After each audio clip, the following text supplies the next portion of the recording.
पश्चिम बंगाल की मुख्यमंत्री ममता बनर्जी बीते गुरुवार की शाम एक गंभीर हादसे का शिकार हो गई। उन्हें तुरंत ही कोलकाता के एसएसकेएम हॉस्पिटल में एडमिट कराया गया, लेकिन कुछ देर बाद उन्हें डिस्चार्ज कर दिया गया। ममता बनर्जी गंभीर रूप से घायल हुई। दावे किए जा रहे हैं कि ममता बनर्जी कालीघाट स्थित अपने आवास पर टहल रही थीं और इस दौरान वह किसी कारणवश गिर गई। उनके माथे और नाक के बीच गंभीर चोट आई और लगातार खून की धार बहती हुई दिखाई दी। सोशल मीडिया पर इस बात की जानकारी दी गई टीएमसी के द्वारा। फिलहाल ममता बनर्जी अपने घर पर हैं, आराम कर रही हैं और डॉक्टर्स की कड़ी निगरानी में वह बनी हुई हैं और आज एक बार फिर से उनके चेकअप होंगे। लेकिन ममता बनर्जी जिस तरह से गंभीर हादसे का शिकार हुई हैं, उसके बाद से अलग अलग तरीके से अब दावे किए जा रहे हैं, सवाल खड़े हो चुके हैं। जानकारी दे दें कि अब बयान सामने आ चुका है ममता बनर्जी के भाई और भाभी का।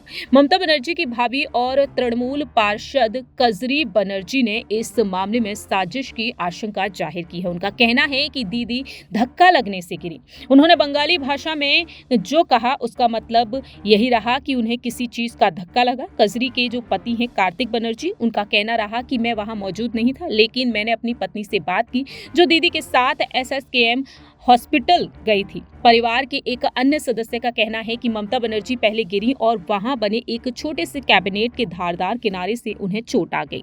मुख्यमंत्री ममता बनर्जी के जो भाई हैं कार्तिक बनर्जी, उनका कहना रहा है कि वह अपने बेडरूम में गिर गई और उनके सिर पर चोट लग गई। वह अपने शयन कक्ष में थी, वह अचानक बिस्तर के पास गिर गई। ये कैसे हुआ हम अभी भी अनजान हैं, क्योंकि मैं घर पर नहीं था। मेरी पत्नी कजरी वहां थी, हॉस्पिटल भी गई। मैं बहुत स्पष्ट नहीं हूं ये कैसे हुआ। जानकारी दे दें कि इससे पहले भी ममता बनर्जी गंभीर हादसे का शिकार हो चुकी हैं और एक बार फिर से वह गंभीर हादसे का शिकार हुई हैं। स्वास्थ्य विभाग के एक अधिकारी ने भी यहां पर आशंका जाहिर कर दी। उनका कहना रहा कि हम ये पता लगाना चाहते हैं कि क्या गिरना एक दुर्घटना थी या वह ब्लड प्रेशर के उतार चढ़ाव के कारण गिर गई। इतना ही नहीं, एसएसकेएम के निदेशक मणिमोय बंदोपाध्याय का कहना है इस घटना को लेकर कि एक संभावित बाहरी शक्ति के जिम्मेदार होने का संकेत है। एक अज्ञात धक्का की संभावना है जिससे उन्हें चोटें आई हैं। हालांकि उन्होंने विशिष्ट कारण के बारे में अधिक जानकारी देने से परहेज किया है। फिलहाल देखा जाए तो यहाँ पर ममता बनर्जी का अब एक बार फिर से चेकअप होगा और अब देखना होगा कि ममता बनर्जी क्या वाकई में खुद से ही किसी कारणवश गिर गई या फिर एक ये साजिश रही थी। फिलहाल इस खास रिपोर्ट में इतना ही। बाकी की तमाम अपडेट्स के लिए देखते रहिए नेक्स्ट 9 न्यूज।